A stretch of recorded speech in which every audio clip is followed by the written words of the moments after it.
నిన్న మన గౌరవ ముఖ్యమంత్రి గారు రాజధానికి సంబంధించిన మాస్టర్ ప్లాన్ రిలీజ్ చేయడం మనం అందరం కళ్ళారా చూసాం.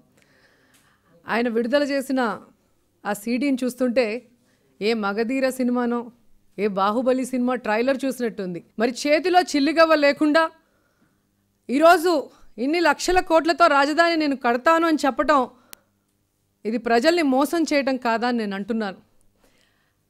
యాక్చువల్గా పుష్కరాల సమయంలో పెళ్ళిళ్ళు కానీ గృహప్రవేశాలు కానీ ఏ కార్యక్రమాలు కూడా చేయరు.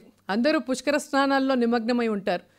అలాంటిది ఈరోజు రాజమండ్రికి ప్రత్యేక విమానంలో సింగపూర్ నుంచి మంత్రి గారిని తీసుకొచ్చి సింగపూర్ ప్రభుత్వంతో మన రాజధానికి సంబంధం లేకపోయినా ఏదో ఆ ప్రభుత్వం ఈయన మేనమామ అయినట్టు ఈయన మీద ప్రేమగా ఫ్రీగా చేసిస్తున్నారు మాకు మాస్టర్ ప్లాన్ అని చెప్పి పబ్లిసిటీ చేసుకుంటూ వాళ్ళు అందుకున్న విధానం మనం కళ్ళారా చూసాం. మొన్నటికి మొన్న ఓటుకు నోటు కేసులో రేవంత్ రెడ్డి అడ్డంగా దొరికిపోతే చంద్రబాబు నాయుడు నిలువునా దొరికిపోయి ఈ రాష్ట్ర పరువుతో పాటు ఆయన పరువు కూడా తీసుకున్నాడు.